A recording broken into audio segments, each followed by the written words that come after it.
بسم اللہ الرحمن الرحیم۔ دوستو، جب حضرت موسیٰ علیہ السلام اللہ تعالیٰ سے ہم کلام ہوئے تو اللہ تعالیٰ نے انہیں حکم دیا کہ تم فرعون اور اس کی قوم کے پاس جاؤ اور انہیں ہماری طرف بلاؤ۔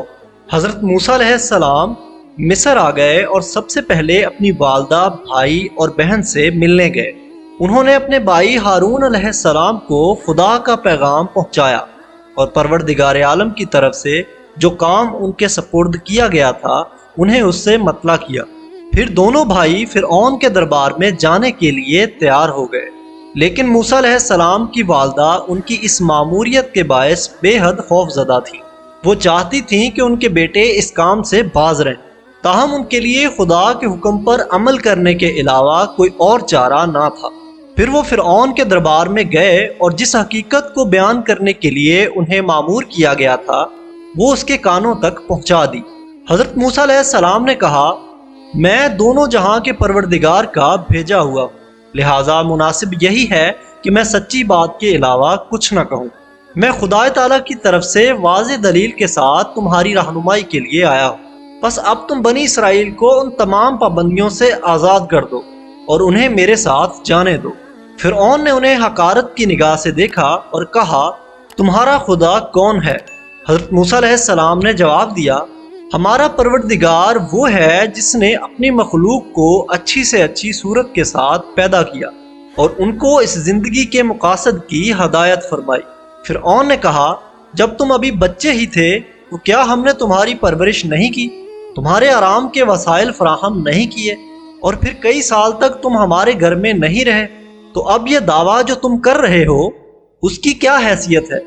حضرت موسیٰ علیہ السلام نے جواب دیا، اچھا، اب تم یہ احسان جتا رہے ہو کہ تم نے اپنے گھر میں میری پرورش کی ہے، حالانکہ اس کی وجہ بھی تمہارا وہ ظلم اور سخت گیری تھی جو تم بنی اسرائیل پر کرتے چلے آ رہے ہو۔ اگر ایسا نہ ہوتا تو میری ماں اس بات پر مجبور نہ ہوتی کہ وہ مجھے دریائے نیل میں پھینک دے اور رنج و حسرت کے ساتھ میری جدائی برداشت کرے۔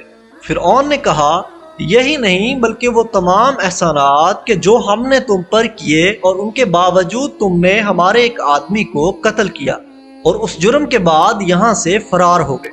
حضرت موسیٰ علیہ السلام نے جواب دیا، اس دن یہ واقعہ اچانک پیش آ گیا، تاہم خدا نے مجھے اپنے خاص احسان و کرم کا مورد ٹھہرایا اور نبوت کی ذمہ داریوں کا بوجھ میرے کندھوں پر رکھا۔ فرعون نے کہا، اگر تم میرے علاوہ کسی اور کو اپنا خدا ٹھہراؤ گے تو میں تمہیں قید کر دوں گا۔ چونکہ فرعون اور حضرت موسیٰ علیہ السلام کے درمیان یہ گفتگو عام لوگوں کے سامنے ہوئی تھی، لہٰذا اس سے فرعون کے رعب اور دبدبے میں بہت حد تک کمی آ گئی۔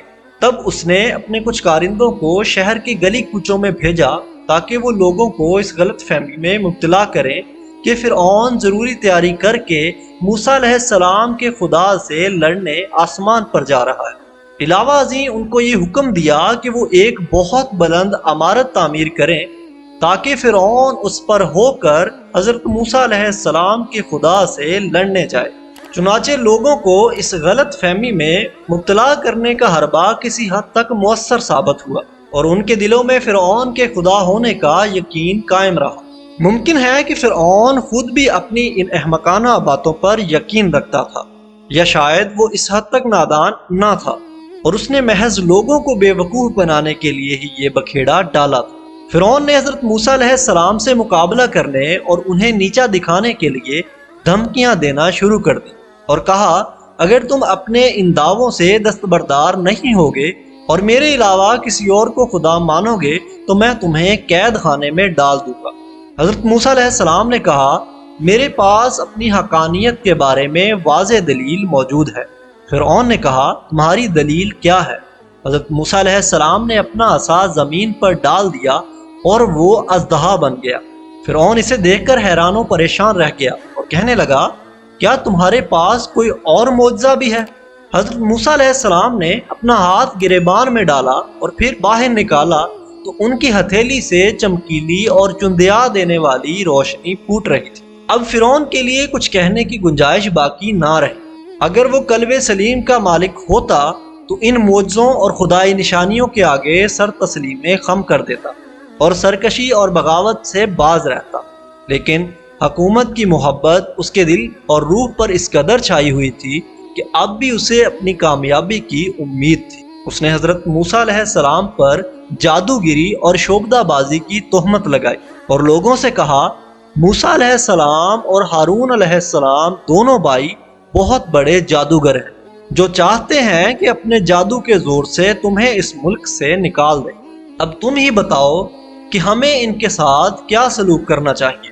فرعون کے درباریوں اور حمایتوں نے کہا، آپ انہیں اپنے پاس روکے رکھیں اور مختلف شہروں میں اپنے کارندے بھیج دیں تاکہ وہ ماہر شعبدہ بازوں اور جادوگروں کو آپ کے پاس لے آئیں اور وہ حضرت موسیٰ علیہ السلام کا مقابلہ کریں۔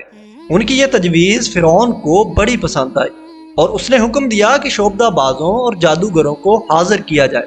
ابھی چند ہی دن گزرے تھے کہ بہت سے جادوگر اور شعبدہ باز دربار میں حاضر ہو گئے اور انہوں نے حضرت موسیٰ علیہ السلام کا مقابلہ کرنے پر آمادگی کا اظہار کیا۔ پھر اس مقابلے کے لیے ایک دن مقرر کر دیا گیا اور اس کا انتظام ایک ایسی جگہ پر کیا گیا جہاں ہزاروں تماشائیوں کے بیٹھنے کی گنجائش تھی۔ ان شعبدہ بازوں نے میدان میں چند ایسی رسیاں پھینکی کہ جن میں پارا بھرا ہوا تھا۔ جب ان پر دھوپ پڑی تو وہ حرکت کرنے لگی۔ وہ لوگوں کو یوں دکھائی دیتی تھی جیسے کہ بڑے بڑے اور خطرناک سانپ چل رہے ہیں۔ شعبدہ بازوں کو اپنی کامیابی کا اتنا یقین تھا کہ وہ بے اختیار کہنے لگے، فرعون کی عزت کی قسم کہ کامیابی اور فتح ہماری ہے۔ جب جادوگروں نے اپنے جادو اور شعبدہ بازی کے بہترین کرتب دکھا کر لوگوں کو حیران کر رکھا تھا، اس وقت حضرت موسیٰ علیہ السلام نے اپنا عصا زمین پر پھینکا تو اس نے ایک اژدہا کی شکل اختیار کر لی۔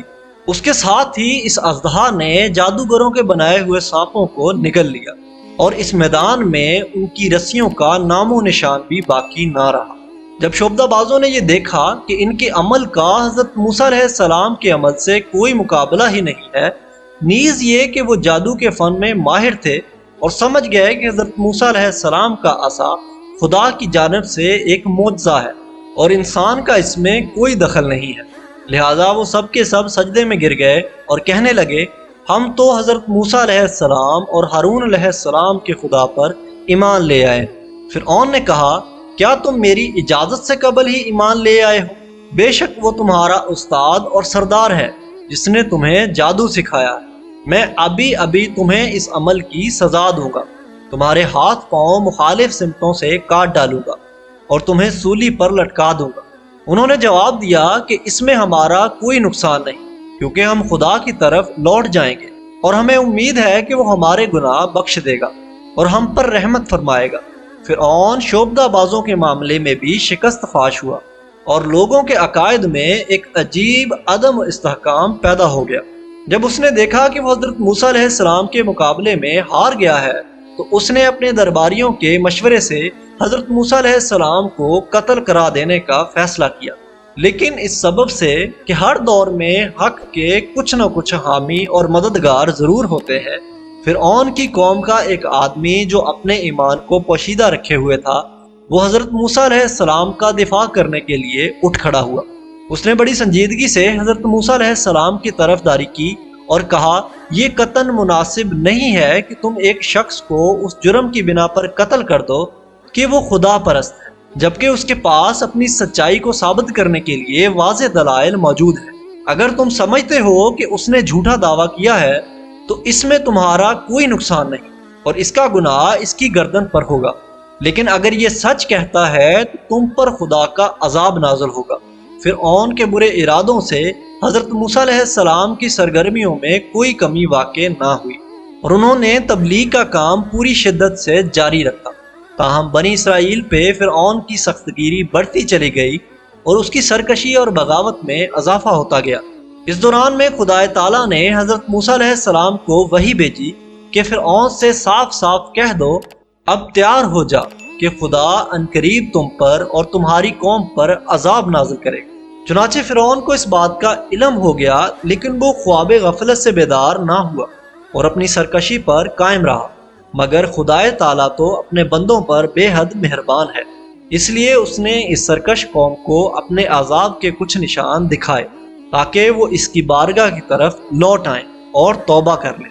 پھر ہوا یہ کہ خشکسالی آئی اور پھل ناپید ہو گئے، سیلاب آیا اور ہر طرف تباہی پھیل گئی، ٹڈی دل نے حملہ کیا اور فصلیں برباد ہو گئی، پہلے جوئیں پھر مینڈک ان پر مسلط ہو گئے، نیل کا پانی خون میں تبدیل ہو گیا۔ تاہم جب بھی کوئی عذاب آتا تو وہ حضرت موسیٰ علیہ السلام کے پاس آ کر کہتے، آپ خدا سے دعا کریں کہ یہ عذاب ہم سے ٹل جائے، پھر ہم ایمان لے آئیں گے۔ لیکن جب عذاب ٹل جاتا تو وہ پھر اپنے کفر پر جم جاتے تھے۔ خدا تعالیٰ نے فرعون اور اس کی قوم کے لیے جو مہلت مقرر کی تھی وہ آہستہ آہستہ ختم ہو رہی تھی، اور وہ لوگ اس مہلت سے غلط فائدہ اٹھا رہے تھے۔